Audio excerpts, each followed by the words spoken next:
بهترین عمل کدام عمل است یا پیغمبر صلی الله علیه و سلم؟ نبی اکرم صلی الله علیه و سلم فرمودند از آخر زمان علائمش امیست که انسان ها در فکر رفقای خود باشد، در خدمت دوستای خود می باشد. این آیت را برای کی میگه دیگه؟ برای یهود میگه، برای نصارا میگه، برای قبر میگه، برای بت پرست میگه.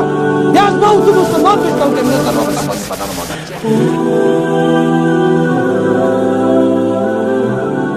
حضرت عمر رضی الله تعالی عنه دید که یک کسی مادر خود طواف می، مادر خود به پشت خود گرفته یا بالای شانه های خود گرفته و طواف میکرد. از پیش پرسید که کیست؟ گفت مادرم است یا امیرالمؤمنین مادرم است. از یک فاصله دور آمدیم و همیشه در خدمتش می باشیم یا امیرالمؤمنین. مناسک حج نشانه ما ادا کرد. ضعیف است، ضعیف است. آیا یک چیزی ادا شده است؟ از حقوق مادر یک چیزی ادا کردی؟ گفت اگر تمام عمر به شانه خود مادر خود بگردانی و تمام این خدمت ها در یک پله ترازو مانده شود و او لحظه ای که تو به دنیا آمدی و او مشقتی را که در وقت ولادت متقبل شد در یک پله ترازو مانده شود، اون مشقت سنگین تر است.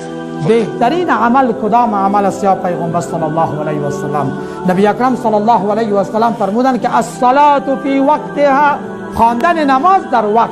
بهترین عمل خواندن نماز در وقت. بعد از او پرسان که باز کدام عمل؟ گفت بر الوالدین، بر الوالدین، نیکوکاری و احسان با پدر و مادرت. یعنی بعد از خواندن نماز که حق الله واحد و یگانه می باشد، مستقیما احسان نیکوکاری با پدر و مادر. و بعد از او پرسان که ثم ای، بعد از او کدام عمل؟ گفت الجهاد فی سبیل الله، جهاد در راه الله. علماء کرام از این برای موضوع استنباط میکنن برادر که احسان و نیکوکاری با پدر و مادر از جهاد در راه الله کده افضل تر است و بهتر تر.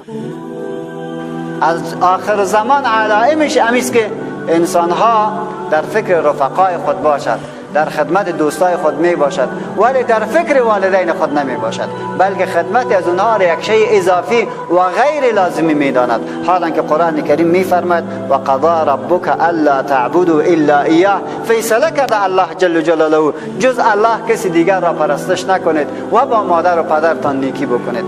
این نیکی پدر مادر چه وقت است؟ اما یبلغن عندک الکبر، اگر برسد یکی از اینها او کلاهما یا اردویشان به سن سفیدی و پیچ سفیدی، فلا تقل لهما اف، کلمه اف را در مقابلش نگو.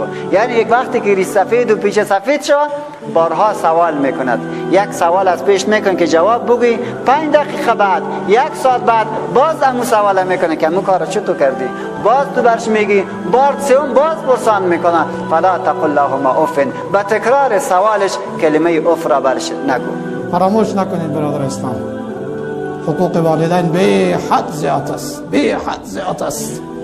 و به می جهت است که پروردگار عالم همیشه حقوق پدر و مادر با حقوق خود یک جای ذکر کرده برای ما، یک جای.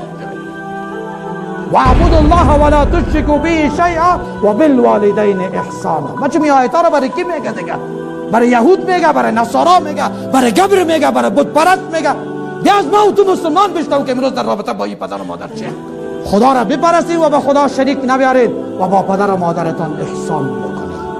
و قضا ربک الا تعبدوا الا ایاه، پروردگارت فیصله کرد که بغیر از او هیچ کس دیگر عبادت نکنید.